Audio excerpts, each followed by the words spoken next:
মুসলমান মিলিয়া ঘাটু গানার মুর্শিদি গাইতা ঢাকঢোলের তালে নয়, নদীর বুকে একসঙ্গে ওঠা ছন্দেই শুরু হলো উৎসব।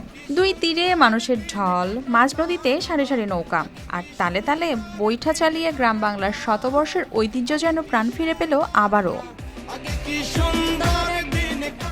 সুনামগঞ্জের জগন্নাথপুর উপজেলার নলজুর নদীর বাদাউড়া এলাকায় অনুষ্ঠিত হয়েছে গ্রাম বাংলার ঐতিহ্যবাহী নৌকাবাইচ, যা দেখতে নদীর দুই তীরে ভিড় করেন কয়েক হাজার দর্শক। অনেকে আবার নৌকা ও ট্রলার ভাড়া নিয়ে উপভোগ করেন এই বর্ণিল আয়োজন। প্রতিযোগিতায় অংশ নেয় জলপবন, ময়ূরপঙ্খী সহ বাহারি নামের 18টি নৌকা। বৈঠার ছন্দ, দর্শকের উচ্ছ্বাস আর উত্তেজনায় মুখর হয়ে ওঠে পুরো এলাকা।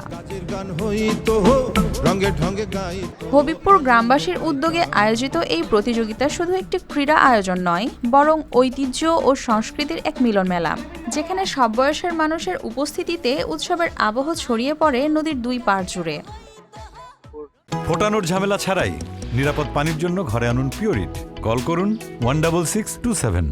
গ্রামবাসী আয়োজনে এটা আসলে আয়োজন করা হয়েছে। আসলে আজকে দেখো লক্ষাধিক মানুষ হইলেও বলিত না, এত মানুষ আজকে এনজয় করছেন। আর এগুলো আসলে গ্রাম বাংলার হারিয়ে যাওয়া ঐতিহ্য। 2026 সালের সবচেয়ে বৃহত্তম নৌকাবাইজটি আয়োজন করেছে হবিবপুর গ্রামবাসী, এবং এই নৌকাবাইজে সিলেট, মৌলভীবাজার, হবিগঞ্জ এবং সুনামগঞ্জ 4টি জেলার প্রায় 18টি নৌকা অংশগ্রহণ করেছে।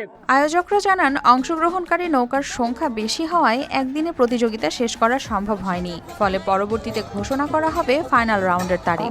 আজকে হবিবপুর গ্রামে যে একটা মিলন মেলার আয়োজন করেছে, আমি আমার ব্যক্তিগত পক্ষ থেকে অসংখ্য ধন্যবাদ জানাই। বর্তমানে বদলেছে সময় ও জীবনের গতি, তবু নলজুর নদীর বুকে বৈঠার এ ছন্দ যেন মনে করিয়ে দেয় গ্রাম বাংলার ঐতিহ্য এখনো বেঁচে আছে মানুষের ভালোবাসায়। News desk, RTV।